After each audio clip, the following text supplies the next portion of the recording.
નવી સવારમાં આપનું હાર્દિક સ્વાગત કરીએ છીએ. નવી ભોજન પ્રથા એ આખા વિશ્વમાં જાણીતી છે. મૂળ અમરેલીના બી ચૌહાણ સાહેબે તેની શરૂઆત કરી અને એવું કહેવાય છે કે 100 કરોડથી વધારે લોકો તેનો અમલ કરી રહ્યા છે. તંદુરસ્તી સાથે સીધી રીતે જોડાયેલી છે નવી ભોજન પ્રથા. આજે ધરતીબહેન મુકેશભાઈ ઠક્કર નવી સવારના સ્ટુડિયોમાં આવ્યા છે. ધરતીબેન, તમારું સ્વાગત કરીએ છીએ. ધરતીબેનની વિશેષતા એ છે કે તેઓ અને તેમના જીવનસાથી મુકેશભાઈ 15 વર્ષથી આ ભોજન પ્રથા સાથે સંકળાયેલા છે અને એક નવી વાત તેઓ લઈને આવ્યા છે. ચૂલા વિનાનું રસોડું. રસોડું હોય પણ એમાં ચૂલો ન હોય. ચૂલો એટલે કે સ્ટવ ના હોય. ચૂલો એટલે કે ગેસ ના હોય. એટલે કે રાંધ્યા વગરનું રસોડું હોઈ શકે. આપણને જમ્યા વગર તો ચાલતું નથી, જમવું તો પડે જ. ભગવાને હોજરી એટલા માટે તો આપણને આપી છે.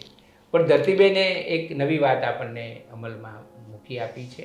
ધરતીબેન, આ તો નવાઈ પમાડે એવી વાત છે કે રસોડું ખરું પણ ચૂલા વગરનું. તો અમારા પ્રેક્ષકોને એ સમજાવો કે કેવી રીતે શક્ય બન્યું છે. પ્રકૃતિના શરણે જઈએ એટલે બધું જ શક્ય બને. કારણ કે આપણે કોઈ દિવસ નથી સાંભળ્યું કે ચૂલા વિનાનું રસોડું હોય જનરલ પબ્લિકે. પણ ભગવાન રામ અને સીતાજી જ્યારે વનવાસ ગયા ત્યારે ક્યાં ચૂલા ચક્કી સાથે લઈને ગયા હતા. તો બસ આ ભગવાન રામચરિત માનસ ઉપર જ શ્રી અમારા ગુરુજી પૂજ્ય બી ચૌહાણ સાહેબ, જેમણે આ ભોજન પ્રથાની ખોજ કરી, તો એમણે અમને સમજાવ્યું કે પ્રકૃતિ જે આપે છે એ ખાઈએ તો ચૂલાની કોઈ જરૂર પડતી નથી અને આપણને કોઈ રોગ થતા નથી. આનો અનુભવ અમે છેલ્લા 15 વર્ષથી કરી રહ્યા છીએ. જ્યારે બીમાર હોઈએ ત્યારે સંપૂર્ણ અપક્વ આહાર અને પ્રકૃતિએ જે આપ્યું છે તે સિઝનલ, રિજનલ, ઓરિજિનલ. બસ આરામથી રહી શકાય છે, કોઈ જ જરૂર નથી પડતી પક્વ ભોજનની. ધરતીબેન, આપણે ભોજન કરવાની વાત આવે ને એટલે તો રોટલી, શાક, દાળ, ભાત આવું જ બોલાય છે. તો તમે એવી વાત કરો છો કે રોટલી કેવી, જો રોટલી બનાવી હોય તો સ્ટવ જોઈએ, શાક, દાળ, ભાત આ બધામાં રાંધવું તો પડે જ. તો તમે શું જમો છો? પાલકના પાન એ અમારી રોટી છે અને સલાડ એ અમારી સબ્જી છે. ચટણી એ અમારી દાળ છે અને છીણેલો સલાડ એ અમારા ભાત છે. તો એ બધાથી પેટ ભરાઈ જાય? આરામથી. કારણ કે જેમ બધા લોકો જમવાની સાથે છાશ પીવે છે, એમ અમે લોકો જમવાની સાથે છાશ પીએ છીએ, પણ નાળિયેરના દૂધની. જે પારકીમાનું દૂધ છે એ અમારા ગુરુજી બિલકુલ ના પાડે છે. કારણ કે પારકીમાનું દૂધ એટલે તમામ રોગોની ગંગોત્રી. આજે દુનિયામાં 84 લાખ યોની છે. મનુષ્ય સિવાય કોઈ પણ પશુ પ્રાણી, કૂતરા બિલાડી છોડીને કોઈ પણ પ્રાણી પારકીમાનું દૂધ પીતું નથી. તો કોઈ પણ પ્રાણીને કોરોના પણ નથી થયો અને કોઈ પણ પ્રાણીને બાયપાસ પણ નથી કરાવવી પડી. તો દરેક માનું દૂધ પોતાના બચ્ચા માટે છે. ગુરુજીએ આ વાત ખૂબ જ સરસ રીતે અમને સમજાવી. 15 વર્ષથી અમે અમલ કરી રહ્યા છીએ. છેલ્લા 15 વર્ષથી અમારા ઘરમાં પારકી માતાનું દૂધ ખરીદવામાં નથી આવતું. તો 15 વર્ષથી અમારા ઘરમાં એક સિંગલ મેટાસિન જેવી ટેબ્લેટ પણ નથી આવી. શું વાત કરો? 15 વર્ષથી એક પણ દવા લેવી પડી નથી? એક પણ દવા નહીં. એટલે આખા પરિવારને? આખા પરિવારને. ઓહો, આ તો ખરેખર, આને તો હું ચમત્કાર કહું કે એક પણ ગોળી ન લેવી પડે એવું જીવન તમે જીવી શકો. એ તો ખરેખર નવાઈ ભરેલી વાત લાગે છે. ધરતીબેન, પણ આ એ ગુરુજી અહીંયા આવ્યા હતા આજ સ્ટુડિયોમાં, તો એમની સાથે મેં વાત કરી હતી કે દૂધની બનાવટો આમાં નથી ખાવાની હોતી. ત્યારે જે સવાલ મેં એમને પૂછ્યો તો એ તમને પૂછી અને એના વિકલ્પો પણ પૂછું કે કેલ્શિયમ દૂધમાંથી આપણને મળે છે અને આપણે ગુજરાતીઓ તો નોનવેજ ખાતા નથી, એટલે કેલ્શિયમ વગર તો ચાલે નહીં, કેલ્શિયમ ઓછું થઈ જાય. તો તમે આ બધું સરસ બધું જે જમવાનું બનાવો છો એમાં કેલ્શિયમ શેમાંથી મળે આપણને દૂધ વગર? હા, પારકી માતાના દૂધ સિવાયના વનસ્પતિજન્ય દૂધ એટલે કે નાળિયેરનું દૂધ, બદામનું દૂધ, હેઝલનટનું દૂધ, આ બધા દૂધમાંથી આપણને અમુક પ્રકારના વિટામિન્સ, મિનરલ્સ, કેલ્શિયમ, મેગ્નેશિયમ બધું જ મળી જાય છે. એમાં નાળિયેરના દૂધમાં બધું જ મળી જાય છે. કેલ્શિયમ અને મેગ્નેશિયમ એટલું બધું છે એમાં. લોકો કહે છે કે દૂધમાં કેલ્શિયમ છે, પણ આજનું દૂધ યોગ્ય નથી, કારણ કે પ્રાણીઓને ઓક્સિટોસિનના ઇન્જેક્શન આપીને જે દૂધ કાઢવામાં આવે છે એનાથી જ આજે ઘર દીઠ ડાયાબિટીસ અને કુટુંબ દીઠ કેન્સર છે. અને 2025 સુધીમાં તો WHO કીધું છે કે જેના ઘરમાં આજનું થેલીવાળું, એટલે કે કયું દૂધ, કઈ ગાય, કઈ ભેંસ, એણે શું ખાધું, ક્યાંથી આવ્યું, કંઈ જ ખબર નથી. ગાયો ભેંસોને જે ખવડાવવામાં આવે છે જેના કારણે ડાયરેક્ટ સીધું જ કેન્સર છે. કપાસિયા એટલે કેન્સર. કપાસિયાનું તેલ પણ ન ખવાય, અને જે ગાય ભેંસે કપાસિયાનો ખોળ ખાધો છે એટલે જ આજે ઘર દીઠ ડાયાબિટીસ અને કુટુંબ દીઠ કેન્સર છે. જન્મ કુંડળીમાં કોઈ પણ રોગ લખેલા નથી હોતા. આ તમામ રોગ ખોટા ભોગનું પરિણામ રોગ છે. અને ગુરુજીએ જે આ ભોજન પ્રથા આપી છે એ એટલી સરળ અને સુલભ છે કે કોઈ પણ ગરીબ વ્યક્તિ હોય તો પણ ખાઈ શકે, કારણ કે સિઝનલ ખાવાનું છે. કેળાની સિઝનમાં કેળા ખાઓ, દૂધીની સિઝનમાં દૂધીનો રસ પીવો. એટલું બધું આસાન. કોઈ પણ પ્રાણી કેમ બીમાર નથી પડતું, કોઈ પણ પ્રાણીને કેમ વેક્સિન નથી લેવી પડતી, જ્યારે મનુષ્યને જ કેટલી જાતના રોગ થાય છે કંઈ ખબર જ નથી પડતી. રોગનું નામ ચાહે કોઈ પણ હોય, કોઈ પણ રોગ રિવર્સ થઈ શકે છે અગર તમે તમારા જીવનમાં નવી ભોજન પ્રથાનો અને સાથે સાથે નેચરોપથીનો તમે અમલ કરો છો તો કોઈ પણ રોગ એવો નથી જે રિવર્સ ના થાય. કારણ કે દરેક રોગનું કારણ તો માત્ર ને માત્ર એક જ છે, આપણા મોટા આંતરડામાં ફસાયેલો જૂનો મળ. જૂનો મળ એ દરેક રોગની જડ છે. એને સાફ કરો એટલે તમામ રોગ ભાગી જાય છે. તો આ ભોજન પ્રથા એ રોગ ભગાવવાનું માધ્યમ નથી, પણ આ ભોજન પ્રથા એ પ્રભુની નજીક જવાનો માર્ગ છે. ભોજન પ્રથા તો ખૂબ ઉત્તમ છે જ, એમાં કોઈ શંકા નથી. પણ આ જે જીભ ભગવાને આપી છે એમાં જે સ્વાદની ગ્રંથિ મૂકી છે, ગાંઠિયા, ફાફડા, જલેબી, દાળવડા, હમણાં ચોમાસું શરૂ થશે એટલે પહેલો વરસાદ પડશે એટલે બધાના ઘરે બટાકાવડા, ભજીયા બનશે, પછી દાળવડા બનશે, પીઝા, આ બધું વડાપાઉં, આ બધા વગર, આ બધું ખાધા વગર ધરતીબેન જીવન કેવી રીતે જીવી શકાય?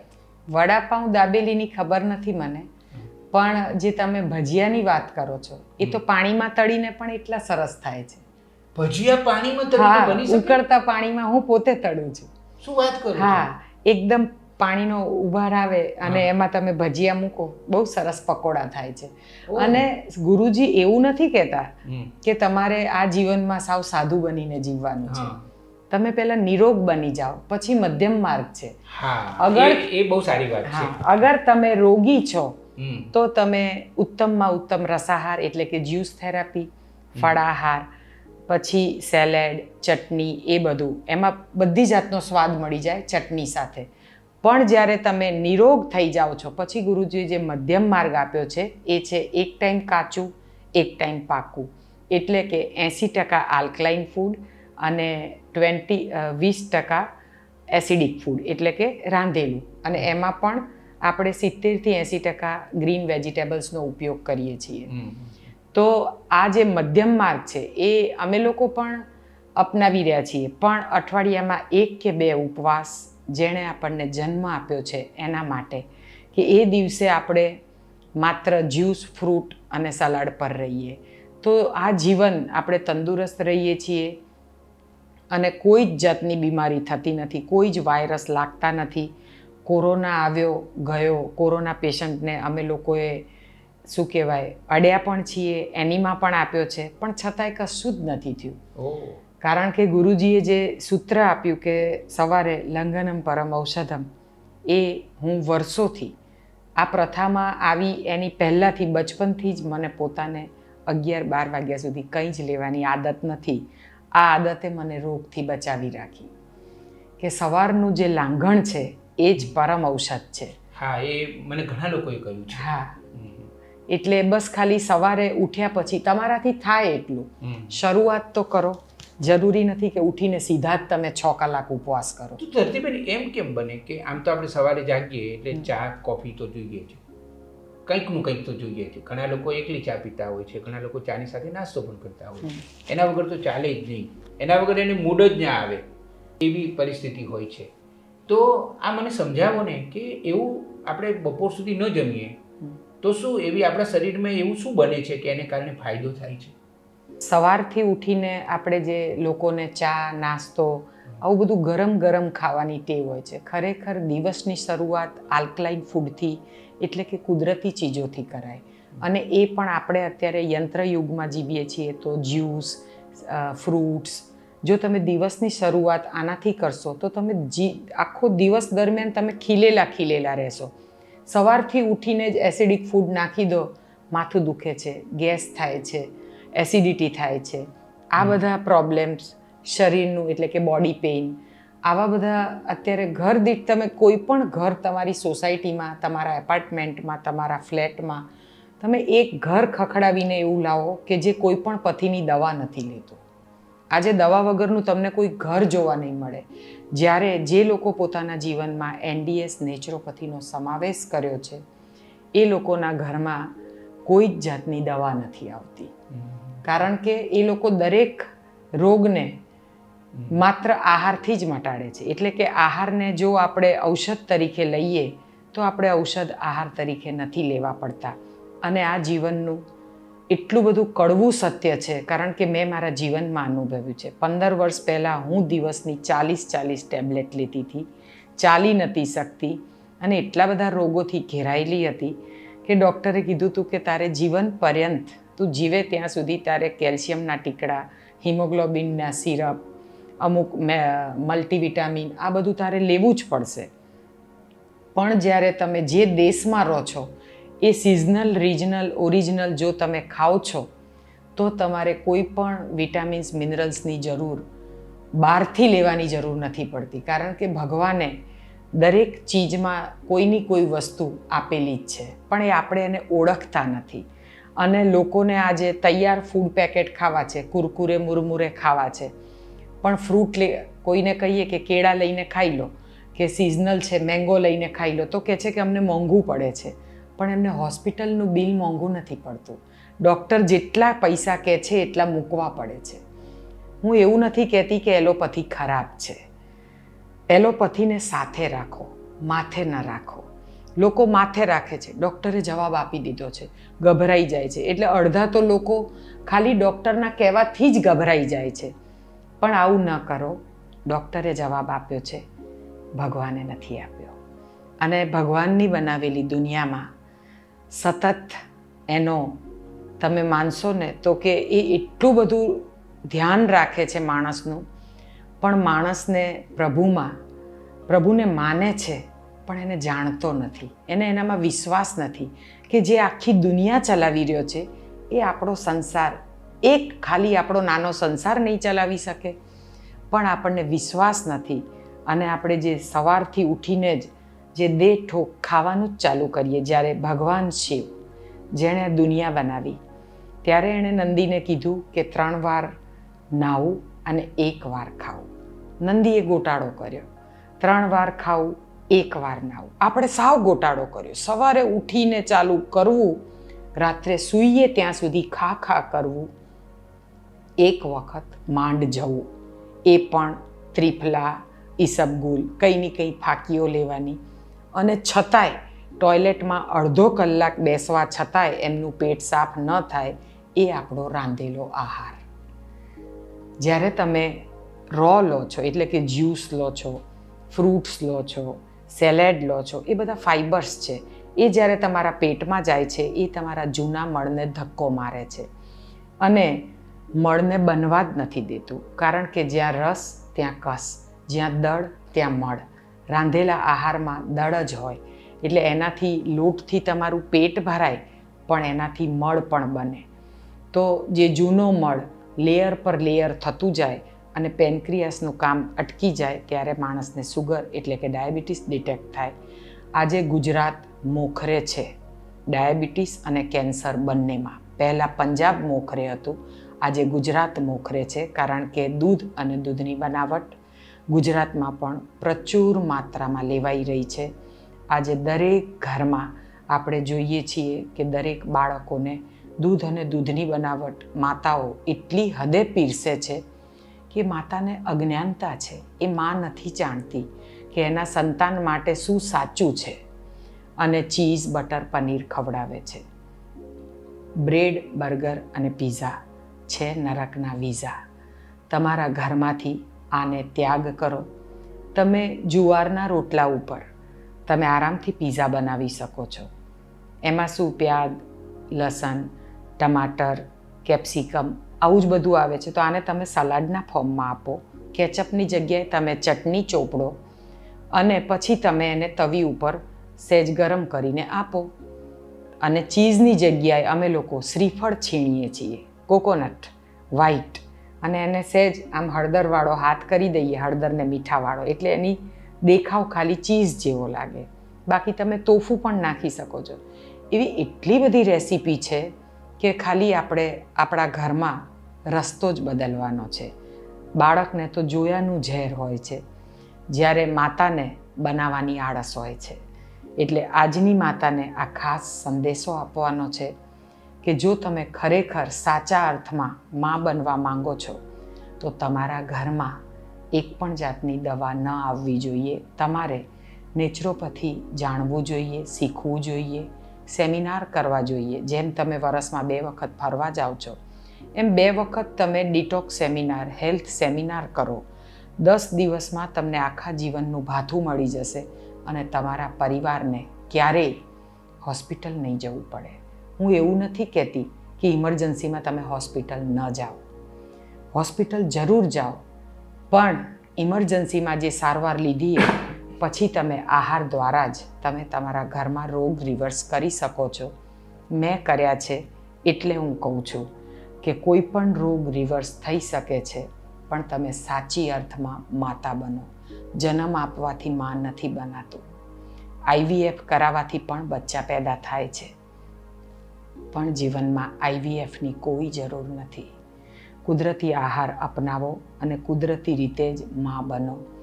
અને આપણું સંતાન, આપણો પરિવાર એ ખરેખર જોવા જઈએ તો એ આપણી પહેલી જવાબદારી છે કે એને આપણે દવાખાને ન મોકલીએ અને આહાર જ એવો આપીએ કે પરિવાર ક્યારેય બીમાર ન પડે. ઘરનું રિમોટ કંટ્રોલ ઘરની ગૃહલક્ષ્મીના હાથમાં છે. એટલે ગૃહલક્ષ્મી ધારે તો આખી દુનિયા બદલી શકે.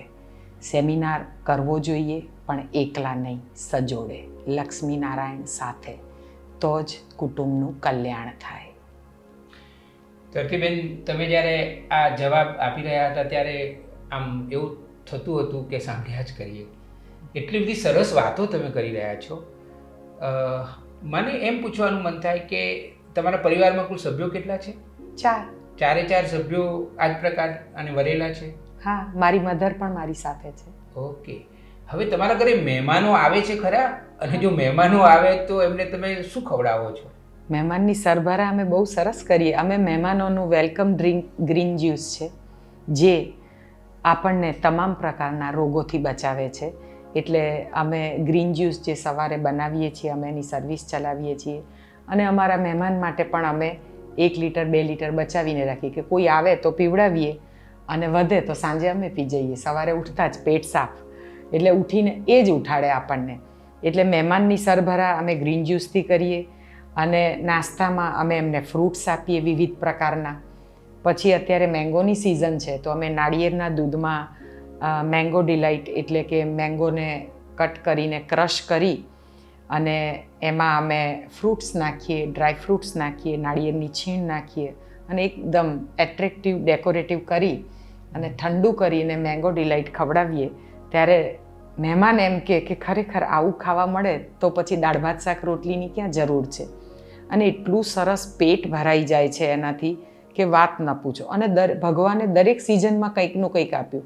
મેંગો જશે ને ચીકુ આવશે, સંતરા, મોસંબી, આ બધા જ્યુસ અથવા તો તમે ફ્રૂટ્સ ખાવા માટે આપો. અત્યારે ચેરી, જાંબુન, કેટલું બધું છે. મહેમાનને ધરવા માટે પરમાત્માએ એટલું બધું આપ્યું છે. એ વાત તો તમારી સાચી છે કે હા. પરમાત્મા કેટલો કૃપાળુ છે. જુદા જુદા સ્વાદવાળા કેટલા બધા સરસ ફળ આપ્યા છે. હા, કેટલા ફળ આપ્યા છે, કેટલા વેજીટેબલ્સ આપ્યા છે, પણ આપણું મગજ સમોસા કચોરીમાં ફર્યા કરે છે, કારણ કે ખાધેલું છે.